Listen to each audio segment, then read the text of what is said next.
Lecture du livre du prophète Malachie. Je suis un grand roi, dit le Seigneur de l'univers, et mon nom inspire la crainte parmi les nations. Maintenant, prêtres, à vous cet avertissement. Si vous n'écoutez pas, si vous ne prenez pas à cœur de glorifier mon nom, dit le Seigneur de l'univers, j'enverrai sur vous la malédiction. Je maudirai les bénédictions que vous prononcerez. Vous vous êtes écartés de la route.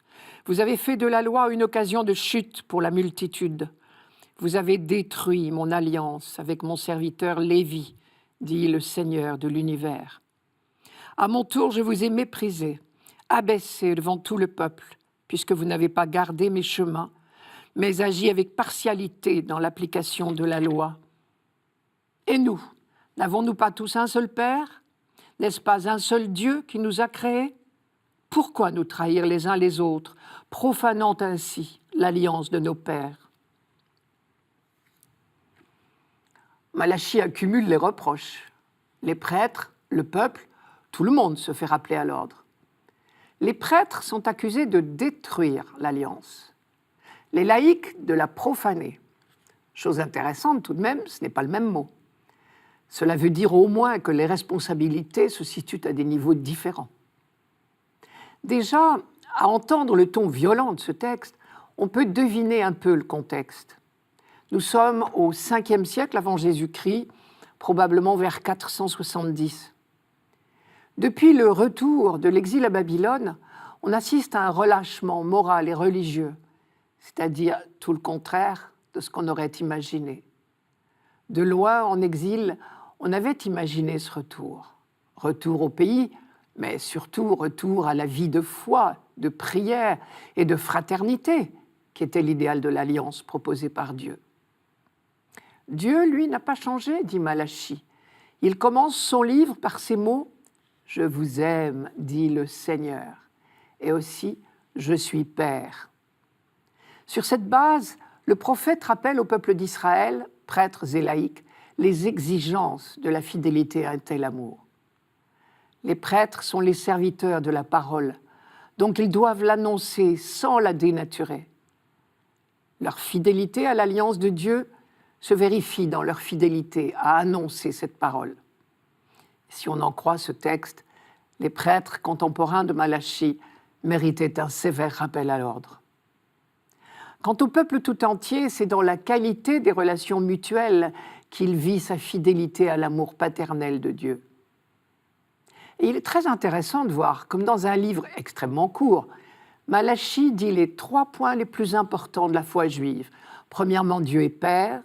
Deuxièmement, il propose son alliance. Troisièmement, cette alliance se vit indissociablement dans le service de Dieu et dans le service des frères. Et tout cela, nous le trouvons ramassé dans le texte d'aujourd'hui. Quelques mots d'abord sur cette formule un peu étonnante. « Je suis un grand roi et mon nom inspire la crainte parmi les nations. » Le grand roi, en fait, c'est le titre que se faisaient donner les rois d'Assyrie dans leurs heures de gloire. On en a des traces dans le livre des rois d'Israël. On ne s'étonne donc pas que le prophète l'applique à Dieu pour bien affirmer qu'il n'y a qu'un grand roi véritable, le Dieu d'Israël. Mais en fait, cette phrase est pleine d'ironie, car c'est exactement ce que les prêtres faisaient chanter aux pèlerins à Jérusalem.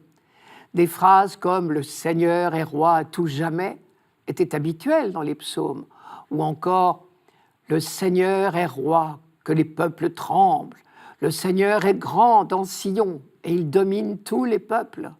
Qu'il célèbre ton nom grand et terrible. » En parodiant ces belles prières, Malachie insinue « C'est bien beau de faire chanter tous ces cantiques, mais vous êtes les premiers, vous les prêtres, à trahir votre prétendu roi. » Or, de la part des prêtres, c'était particulièrement grave. Comme disait le livre de Deutéronome, la première fonction de la tribu de Lévi, c'est-à-dire les prêtres, c'était d'assurer la prédication et le culte. Et plus leur mission était noble et haute, plus ils étaient coupables. Dans d'autres versets qui ne font pas partie de la lecture liturgique de ce dimanche, Malachie rappelle la grandeur des débuts du sacerdoce avec Moïse et Aaron. La confiance de Dieu reposait sur eux. Je cite, « La loi de vérité était dans sa bouche, c'est la tribu de Lévi, et rien de mal ne se trouvait sur ses lèvres. Dans la paix et la droiture, il marchait avec moi. Nombreux furent ceux qu'il ramena de la faute. En effet, les lèvres du prêtre gardent la connaissance de la loi, et l'on recherche l'instruction de sa bouche, car il est le messager du Seigneur de l'univers. » Mais qui dit mission, dit responsabilité. Et c'est à ceux à qui on a fait le plus confiance qu'on fera les plus durs reproches. Et c'est pourquoi Malachie continue, « Vous, au contraire, vous êtes écartés de la route. » Alors il ne faut pas s'étonner des conséquences. Malachie constate que le clergé a perdu toute influence et toute considération. Et à ceux qui s'en étonnent, il donne l'explication. Il leur dit « Votre attitude défigure l'image de Dieu. Ne vous étonnez pas que le peuple se détourne de cette caricature. » D'où cette phrase terrible « Je vous ai méprisé, abaissé devant tout le peuple. » Voilà pour les prêtres. Autour des laïcs maintenant. Malachie est moins violent, mais tout aussi clair. Quand nous nous maltraitons mutuellement, nous profanons l'alliance. Et son argument est tout simple, d'une simplicité biblique, dirait-on. Je cite, « N'est-ce pas un seul Dieu qui nous a créés ? L'unique fondement de la morale est là, dans le projet de Dieu créateur. Il est notre Père, donc nous sommes tous frères. Il y a là toute la loi et les prophètes. »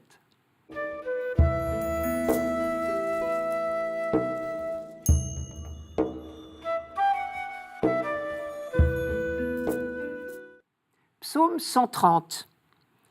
Seigneur, je n'ai pas le cœur fier, ni le regard ambitieux. Je ne poursuis ni grand dessein, ni merveille qui me dépasse. Non, mais je tiens mon âme égale et silencieuse. Mon âme est en moi comme un enfant, comme un petit enfant contre sa mère. Attends le Seigneur Israël, maintenant et à jamais. Chose curieuse, d'habitude, le psaume est complètement en harmonie avec la première lecture. Et souvent, on peut se dire, il en est l'écho le plus fidèle. Aujourd'hui, c'est le contraire. La parole du prophète Malachie était violente, sévère. Il fustigeait les prêtres, aussi bien que le peuple, qui trahissait l'idéal de l'alliance. Et en réponse, le psaume est plein de douceur. Ce contraste est certainement voulu, et l'on peut parier qu'il comporte la plus grande leçon à retenir de la liturgie de ce 31e dimanche. Nous pouvons entrer dans ce psaume par la dernière phrase. Comme souvent, elle donne la clé de ce qui précède. « Attends le Seigneur Israël maintenant et à jamais. » Attends, c'est-à-dire en langage biblique « espère ». Chouraki traduit « souhaite ». Ce qui signifie non pas une attente passive, comme on attend patiemment le train qui viendra à son heure. Non, l'attente du croyant, l'attente active, impatiente, ardente de la réalisation des promesses de Dieu. Pour Israël, ce mot « attendre » vise toujours la venue du Messie, au jour qu'on appelle le jour de Dieu. C'est cette attente, cette espérance qui colore le présent. Tout au long de l'histoire biblique, le peuple d'Israël vit debout, tourné vers l'avenir. Mon âme attend le Seigneur, plus qu'un veilleur n'attend l'aurore. C'est le psaume 129-130, juste le précédent. C'est cette foi indéracinable dans les promesses de Dieu qui nourrit son espérance et lui permet d'affronter le présent, quel qu'il soit. Il ne s'agit pas de s'endormir aujourd'hui en attendant demain. Il s'agit de vivre de toutes ses forces l'aujourd'hui de Dieu qui a inlassablement fait surgir son projet, étape par étape. Mais ce n'est quand même pas toujours évident de garder confiance. Le peuple d'Israël en sait quelque chose. Alors le poète prend une comparaison, pour le moins audacieuse. Il avait certainement sous les yeux une maman et son bébé. Le petit enfant dans les bras de sa maman joue contre joue, tout tranquille. Nous avons tous vu ce spectacle merveilleux d'un bébé qui pleure. Et tout d'un coup, c'est magique. Sa maman le prend dans les bras et le voilà apaisé. Et c'est exactement cette image-là que le psaume 130 nous propose. Ici, le petit enfant dont il s'agit, c'est le peuple d'Israël. Et la maman, c'est Dieu lui-même. Il faut oser quand même. Et si cet enfant-là s'apaise, c'est parce qu'il sait que le projet de Dieu, que son royaume de bonheur arrive. Il faut seulement savoir attendre. Soyons clairs, le texte biblique ne dit pas une seule fois que Dieu est féminin. Quand on lui donne un titre pris dans le vocabulaire de la famille, c'est toujours celui de père, jamais celui de mère. Donc ne faisons pas dire au texte ce qu'il ne dit pas. Mais son message, c'est l'attitude d'Israël doit être empreinte de confiance paisible. Et l'image que vous en connaissez et qui s'en rapproche le plus, c'est celle du nourrisson dans les bras maternels. La différence, c'est que le nourrisson n'a pas d'effort à faire pour trouver la paix dans les bras de sa maman. Pour Israël, au contraire, il y faut un effort constant, répété.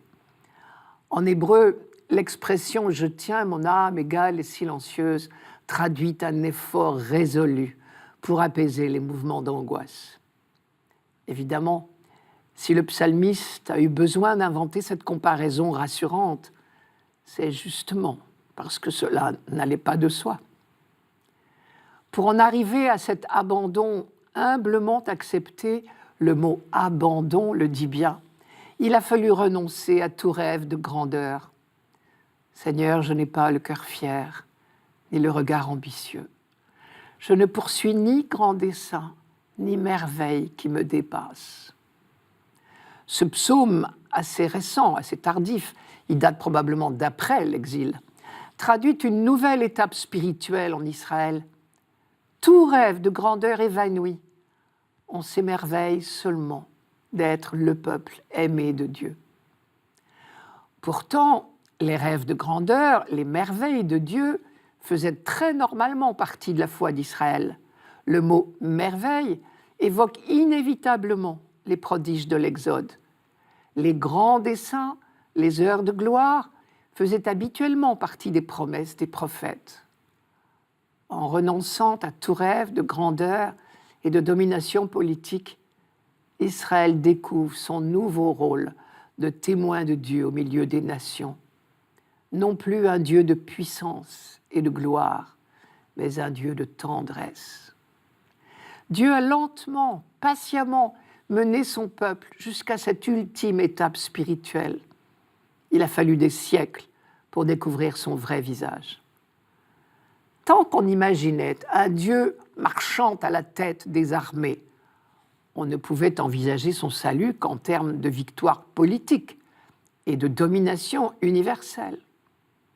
Désormais, arrivé au bout de ce chemin spirituel, on attend bien le salut universel, mais cette fois, c'est en termes de tendresse et de fraternité.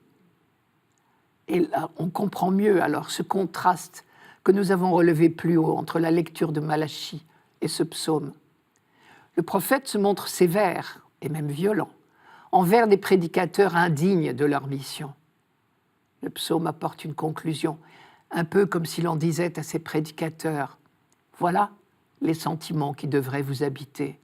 Quittez vos idées de grandeur et de domination, puisque nous sommes tous les enfants d'un même Père. » Et à son tour, Jésus s'inscrit dans cette même ligne. « Si vous ne devenez comme des petits-enfants, vous n'entrerez pas dans le royaume des cieux. »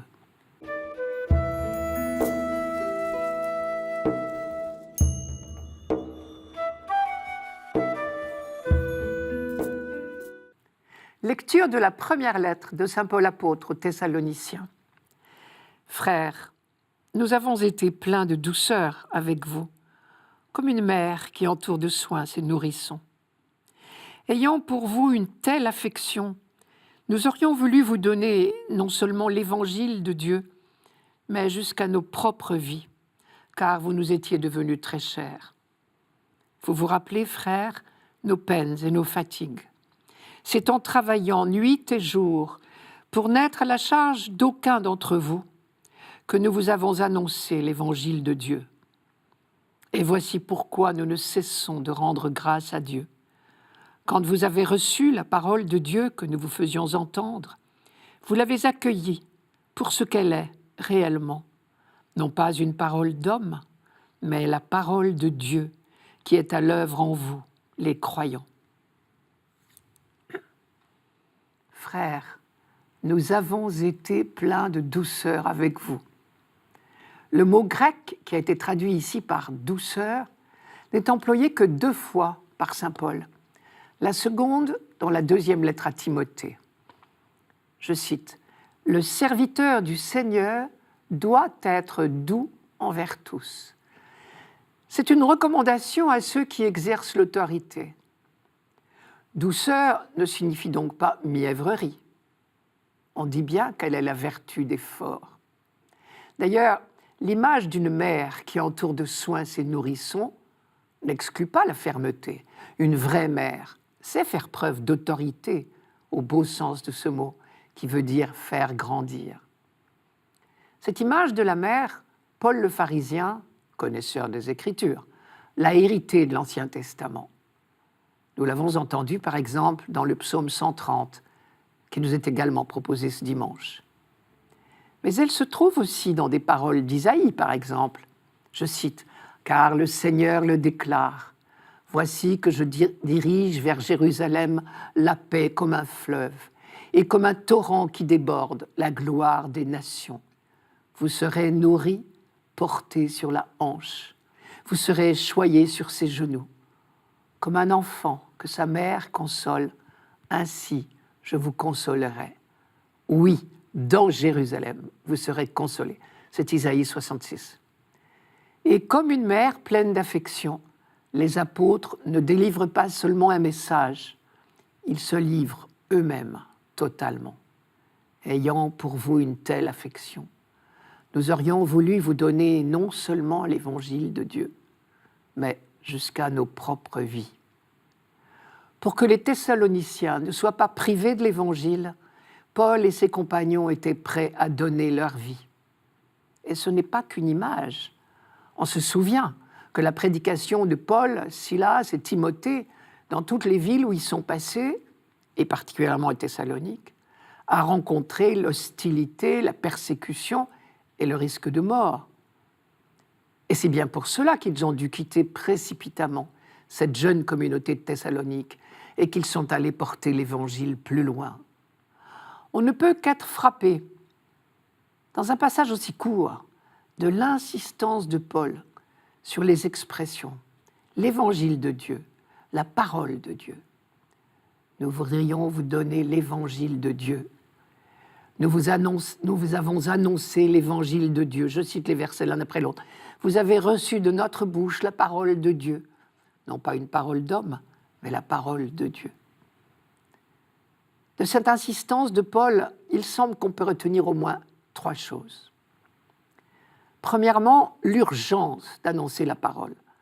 La parole nous est confiée. Si nous ne la disons pas, mais qui la dira? Dans la lettre aux Corinthiens, Paul parle d'une charge qui s'impose à lui. Je cite, « Annoncer l'Évangile, ce n'est pas là pour moi un motif de fierté, c'est une nécessité qui s'impose à moi. Malheur à moi si je n'annonce pas l'Évangile. Certes, si je le fais de moi-même, je mérite une récompense, mais je ne le fais pas de moi-même. C'est une mission qui m'est confiée. » Et Paul dit ici exactement la même chose aux Thessaloniciens. Vous vous rappelez nos peines et nos fatigues. C'est en travaillant nuit et jour pour n'être à la charge d'aucun d'entre vous que nous vous avons annoncé l'évangile de Dieu. Deuxièmement, cette parole annoncée par les apôtres n'est pas seulement parole d'homme. Quand vous avez reçu la parole de Dieu que nous vous faisions entendre, vous l'avez accueillie pour ce qu'elle est réellement. Non pas une parole d'homme, mais la parole de Dieu qui est à l'œuvre en vous, les croyants. L'apôtre du Nouveau Testament est ce qu'était le prophète dans l'Ancien Testament, c'est-à-dire la bouche de Dieu, comme on disait. L'homme parle, mais c'est l'Esprit de Dieu qui se fait entendre à travers lui. C'est dire à la fois la grandeur et les limites du rôle des prédicateurs. Ils disent les paroles de la foi, mais la foi, c'est Dieu qui la donne. Troisièmement, parce qu'elle est accueillie et reconnue comme parole de Dieu, cette parole est efficace et elle transforme le cœur et la vie des croyants. Mais cela implique la liberté du cœur qui reçoit la parole. L'apôtre ne peut conduire ses auditeurs que jusqu'à l'écoute de la parole. Et c'est là que leur liberté entre en jeu. Dans une deuxième étape, dans leur cœur, l'écoute de la parole peut se faire obéissance de la foi, c'est-à-dire écoute confiante et libre soumission. Alors tout s'éclaire et la vie prend sens. D'expérience, on le sait bien. Chaque fois qu'on essaye de découvrir un peu mieux la parole de Dieu, c'est notre acte de foi préalable qui nous permet de déchiffrer un peu le mystère du dessein bienveillant de Dieu. Après les reproches que le prophète Malachie adressait aux prêtres du peuple d'Israël, Paul, dans cette lettre à l'église de Thessalonique, apparaît comme le modèle du pasteur, porteur d'une parole qui n'est pas la sienne, mais celle de Dieu. Il ne vit que pour la donner en nourriture à la communauté des disciples.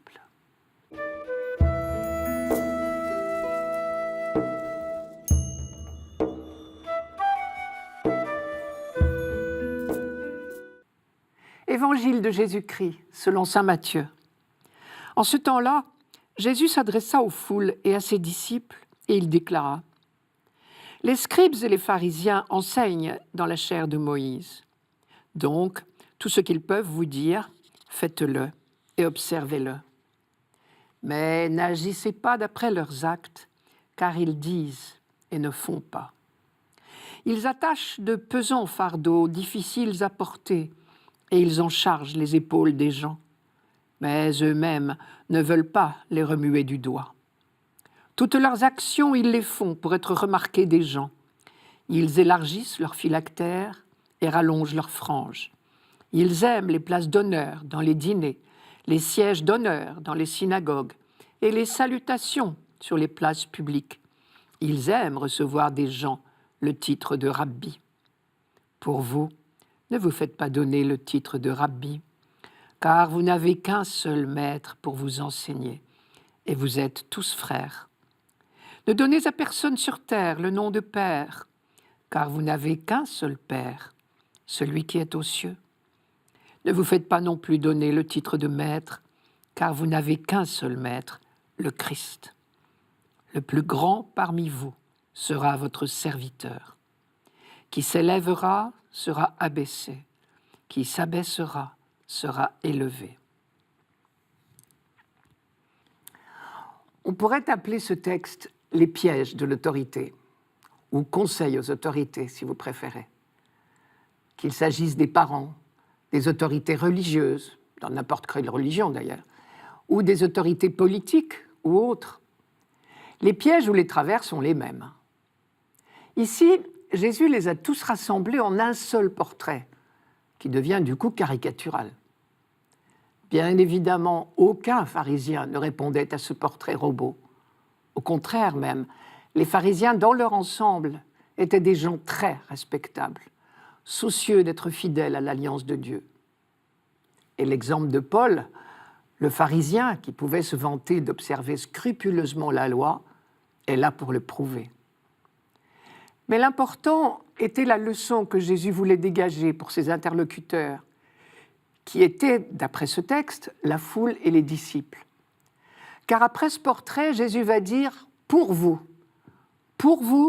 ne tombez pas dans ces pièges, dans ces travers que je viens de décrire. » Premier piège, ils disent et ne font pas. Deuxième piège, pratiquer l'autorité comme une domination et non comme un service. Troisième piège, vouloir paraître. Quatrième piège, se croire important, avoir le goût des honneurs. On voit bien tout de suite que ce sont des travers communs à beaucoup de gens investis d'une charge, quelle qu'elle soit. Premier piège, ils disent et ne font pas. Ce travers est tellement humain que de nombreux commentaires juifs de la Bible insistaient sur l'importance de pratiquer ce qu'on enseigne.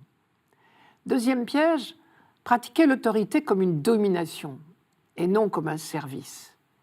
Ils attachent de pesants fardeaux difficiles à porter et ils en chargent les épaules des gens. L'avoir, le savoir, le pouvoir peuvent être prétexte à domination ou à supériorité, alors que cela peut aussi bien être vécu comme un merveilleux moyen de servir les autres. Encore faudrait-il ne jamais oublier que tout ce que nous possédons nous est seulement confié comme une responsabilité à exercer au bénéfice de tous. Troisième piège, vouloir paraître. Toutes leurs actions, ils les font pour être remarqués des gens. Ils élargissent leurs phylactères, ils rallongent leurs franges. Qui n'est jamais tombé dans ce travers d'aimer paraître, d'attirer sur soi la considération et l'intérêt? Et pourtant, peu importe le nom du prédicateur, ou du théologien, ou du bibliste, pourvu que, à travers ces paroles, l'auditoire ait entendu la parole de Dieu. Quatrième piège, se croire important, avoir le goût des honneurs. Ils aiment les places d'honneur dans les dîners, les sièges d'honneur dans les synagogues, les salutations sur les places publiques. Ils aiment recevoir des gens le titre de rabbi. Pourtant, les titres, les décorations gardent un sens, mais ce n'est pas la personne titrée ou décorée qui est en jeu. Ce sont plus profondément les valeurs qu'elle représente. Il faut être très humble pour porter sans ridicule les honneurs dus à son rang. Après cette énumération, le texte se retourne. Pour vous, dit Jésus. C'est la clé du texte qui nous invite à un nouveau mode de vie et de relation. Ne vous faites pas donner le titre de rabbi, ne donnez à personne sur terre le nom de père, ne vous faites pas non plus donner le titre de maître. Voici encore une fois dans les paroles de Jésus un appel à la liberté, que ceux qui portent un titre ne prennent pas les honneurs pour eux et se comportent en serviteurs, que ceux qui n'en portent pas ne tombent pas dans la servilité ou la courtisanerie. Ne donnez à personne sur terre le nom de Père, car vous n'avez qu'un seul Père, celui qui est aux cieux. On peut bien sûr continuer à employer les titres de Père et de Maître, mais en leur donnant leur vrai sens et pas davantage. Ceux à qui nous donnons ces noms-là sont parmi nous le rappel vivant que nous n'avons qu'un seul et unique Père qui est dans les cieux. Et Jésus termine en disant « Qui s'élèvera sera abaissé, qui s'abaissera sera élevé ». Nous ne sommes pas dans le registre de la récompense ou de la punition. Beaucoup plus profondément, il y a là une des grandes joies de la vie, la force de l'humilité. Dans le mot humilité, il y a humus, la terre. Le secret, c'est d'être assez lucide pour se reconnaître petit, à ras de terre. Et alors on est tout étonné de se nourrir des richesses de nos frères et de la grâce de Dieu.